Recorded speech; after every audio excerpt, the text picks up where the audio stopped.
ब्रज बिहारी श्री हरिदास गोपी गीत की श्रृंखला में आपका फिर से स्वागत है। हम चर्चा कर रहे थे गोपियों के प्रेम के बारे में, गोपियों के समर्पण के बारे में, गोपियों के मान और मद के बारे में। किस तरह से गोपियों को अभिमान आ जाता है, किस तरह से मद आ जाता है, लेकिन वो जो मद है, वो अभिमान है, तो गोपियों के हित के लिए भगवान ने योग माया के माध्यम से प्रकट किया है। लेकिन अब उस आनंद से वंचित राधा रानी कैसे रह सकती हैं? राधा रानी को भी तो आनंद आना चाहिए ना। तो अब ये जो योग माया है, ये जो मान है, ये जो मद है, वो राधा रानी को भी आना है। हमने आपको बताया था कि किस तरह से सभी गोपियों के मध्य में से भगवान श्री कृष्ण राधा रानी को एकांत में ले जाते हैं, राधा रानी के चरण पखारने लगते हैं। गोपियों को मद आ गया था कि राधा रानी से भी श्रेष्ठ हम हैं। अब भाई कृष्ण मिलन साधारण व्यक्ति को क्यों नहीं हो सकता?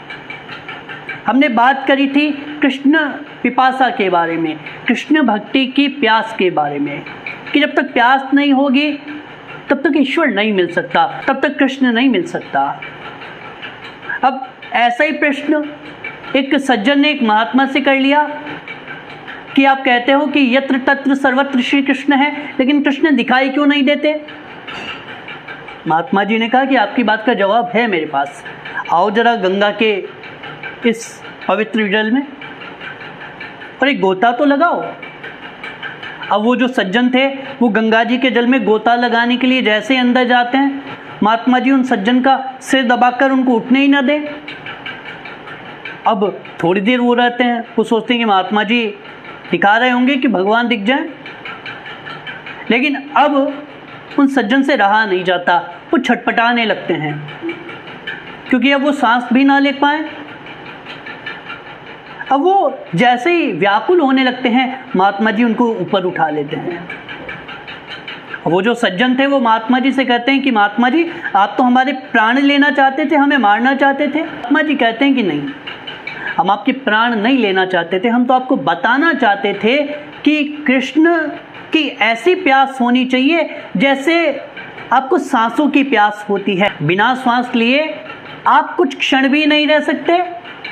उसी प्रकार जब तक कृष्ण ना मिले आप रह ना पाए, आप व्याकुल हो जाएं कि कृष्ण कहाँ है, इस तरह से आप कृष्ण को खोजिए।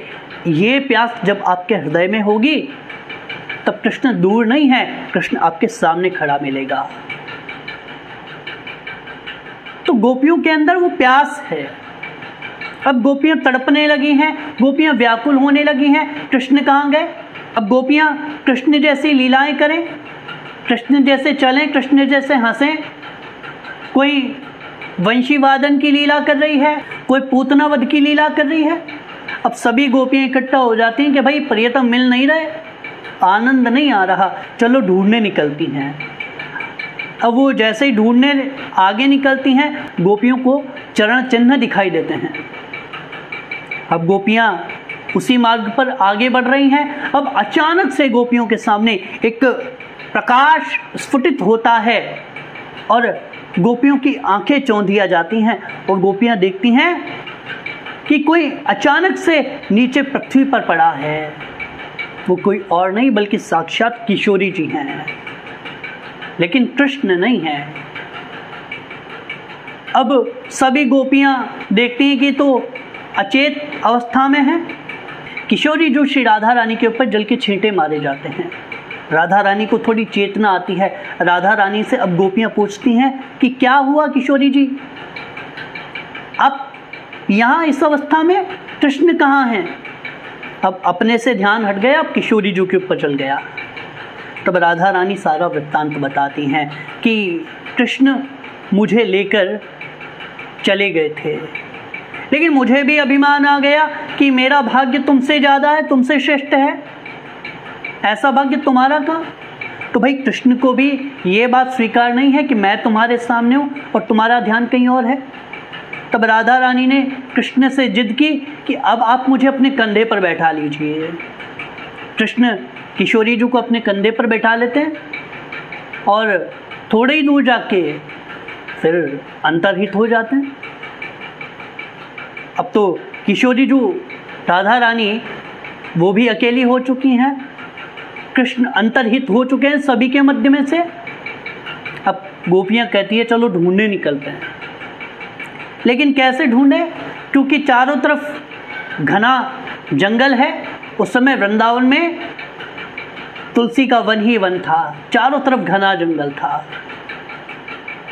अब गोपियों को चिंता सताने लगी कि ऐसा ना हो कि हम कृष्ण को जैसे जैसे ढूंढें, कृष्ण वैसे वैसे और छुपते चले जाएं, और इतना बीहड़ वन है, ऐसा ना हो कि कृष्ण को कोई कांटा लग जाए, कृष्ण को कोई पीड़ा हो जाए, कोई कीड़ा कृष्ण को स्पर्श कर जाए, कृष्ण को काट जाए। अब गोपियाँ कहती हैं कि यदि कृष्ण हमें तड़पन देना चाहते हैं, ये व्याकुलता देना चाहते हैं और हमारे प्राण इसी तरह कृष्ण लेना चाहते हैं, तो हमें ये भी स्वीकार है, लेकिन कृष्ण को कष्ट नहीं होना चाहिए।